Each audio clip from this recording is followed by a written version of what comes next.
Welcome to Shanvitha kitchen. Today నేను చేయబోతున్న recipe పొన్నగంటాకుతో కారప్పొడి చేస్తున్నానండి. ఈ కారప్పొడి వేడివేడి అన్నంలోకి కానీ ఇడ్లీ దోశల్లోకి కానీ చాలా బాగుంటుంది.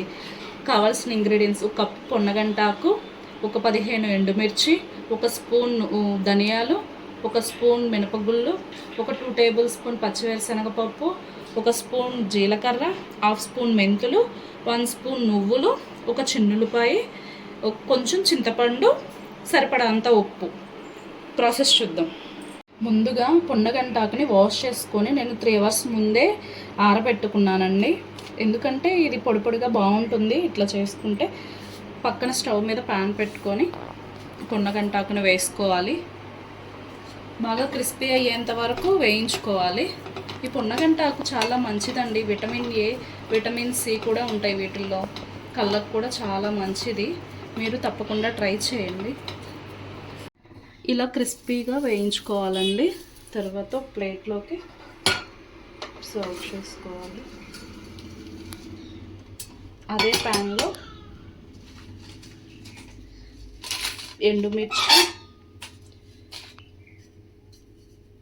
ఎండుమిర్చిని కూడా బాగా వేయించుకోవాలండి.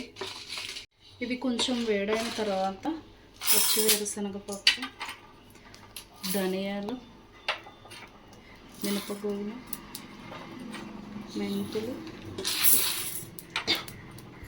జీలకర్ర కూడా వేసి వేయించుకోవాలండి. నేను ఆయిల్ వేయలేదండి, ఆయిల్ కూడా వేసి వేయించుకోవచ్చు. కొంచెం అన్నీ వేగిన తర్వాత నువ్వులు కూడా వేసుకోవాలి. ఇలా వేయించుకోవాలండి. తర్వాత స్టవ్ ఆఫ్ చేసుకొని కొంచెం చల్లారనిచ్చుకోవాలి. ఆరిన తర్వాత మిక్సీ జార్ తీసుకొని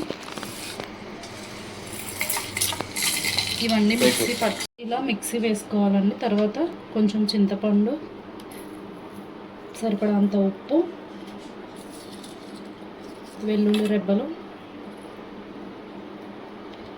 పొన్నగంటాకు అన్నీ కలిపి మిక్సీ పట్టుకున్నాను. ఒకసారి మిక్సీ పట్టుకున్నానండి. నాకైతే పర్ఫెక్ట్గా అన్నీ సరిపోయాయి. మీకు కనుక కొంచెం సాల్ట్ తగ్గితే కనుక కొంచెం యాడ్ చేసుకోండి. ఇలా మీరు ట్రై చేయండి. వేడివేడి అన్నంలో కొంచెం ఒక స్పూన్ కారపొడి, ఒక స్పూన్ నెయ్యి వేసుకొని తింటే చాలా బాగుంటుంది టేస్ట్.